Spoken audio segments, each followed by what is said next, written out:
kapag yan pinatulan, sasabihin nyo mabait, tahimik at masayahin. Sa totoo po ay nakulitan na po ako sa kanya. Pinagampas po ako sa mukha. Sino po matutuwa sa ganun?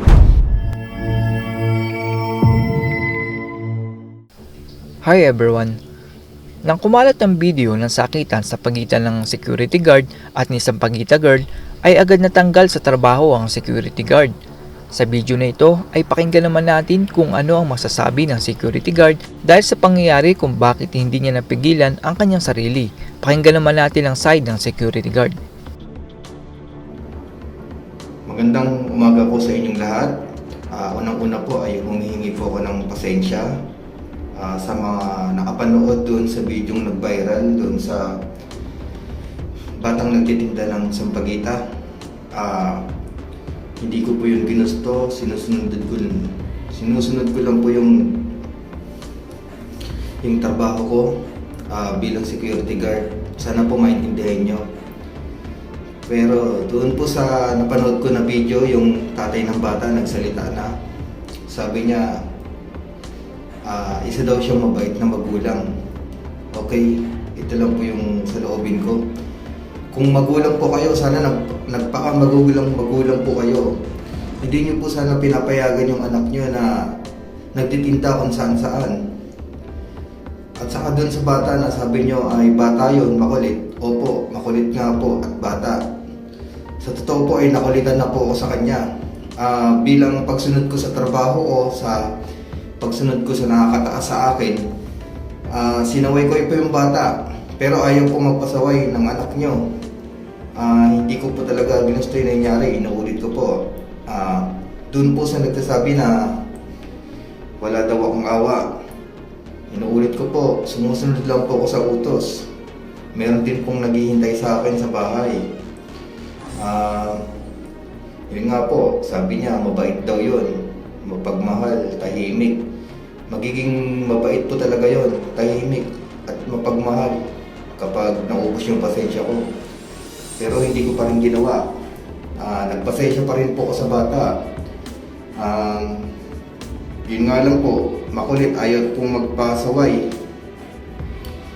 Ayaw sumunod sa sinasabi ko na umalis na, ayaw po umalis. Tapos yung paghatak po ng Sampaguita nasira, tapos pinagampas po ako sa mukha. Sino po matutuwa sa ganun? Kami po bilang security, sumusunod lang po kami sa utos. Kasi ayun po trabaho namin, doon po kami sinusweldo. Sana naman doon po sa magulang, sabi niyo magulang po kayo, magpaka-magulang po kayo, huwag niyo po hahayaan ang anak niyo na magtinda kung saan-saan.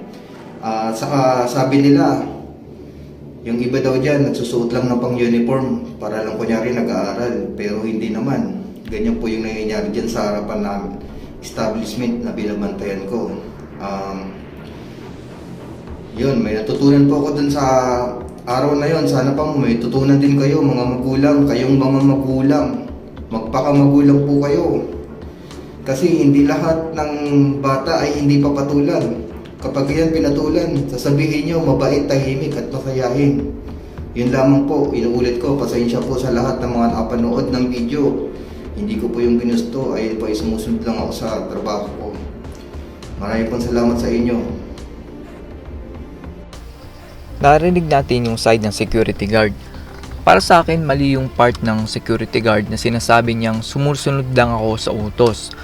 Walang kahit anumang establishment na magsasabi na kapag may nakita kang vendor ay wasakin mo at saktan para umalis. Doon kasi nagkamali yung security guard doon sa pananakit sa nagtitinda ng Sampaguita. Isipin nyo na lang kung lahat ng mall dito sa Pilipinas ay the moment na may makita silang street vendor ay sisipain at wawasakin ng mga security guard ang paninda nila. Para na rin tayong hindi tao pagkaganon. Hindi ako naniniwala na utos ng nakakataas dito sa security guard na wasakin at tadyakan ang sino mang nagtitinda sa paligid ng mall. Kaya dun sa management na kung saan nagtatrabaho ang security guard na ito ay pakilinaw po sa inyong security agency kung bakit hindi po dapat sirain at saktan ang pinapaalis nilang vendor sa labas ng mall. Dahil ayon dito sa sinasabi ng security guard ay ginagawa niya lang daw ang utos na nakakataas sa kanya.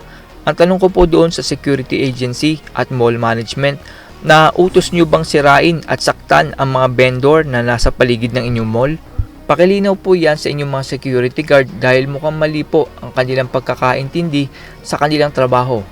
Nagsalita naman ang nanay ng estudyante at nilinaw ng ina kung bakit suot-suot ng anak ang pang high school na uniform na kung saan ay college na pala si Sampaguita Girl. Panoorin natin ang video na ito.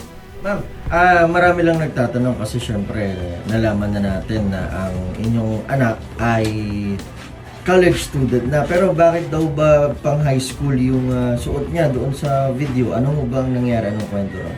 Yung uniform nila sa college, sinubad nila. Kaya nga nag-uniform sila para mabentahan sila. Kailangan ba talaga naka-uniform kapag nagbebenta? Ano pong dahilan kaya? Para mabilhan sila. Para? Para sa pag-aaral. Mhm. Nila, project, at saka pambayad sa school. Ano po bang pinag-aiba kapag naka-uniform na nagbebenta? Pag at hindi siya naka-uniform, wala silang benta. Mhm. Kasi naka-uniform sila, parang awa na lang sa kanilang. Narinig natin yung pag-amin ng ina ni Sampaguita Girl. Inamin niya na kaya nagsusuot ng lumang uniform ang kanyang anak ay para bilhin ang kanyang sampagita.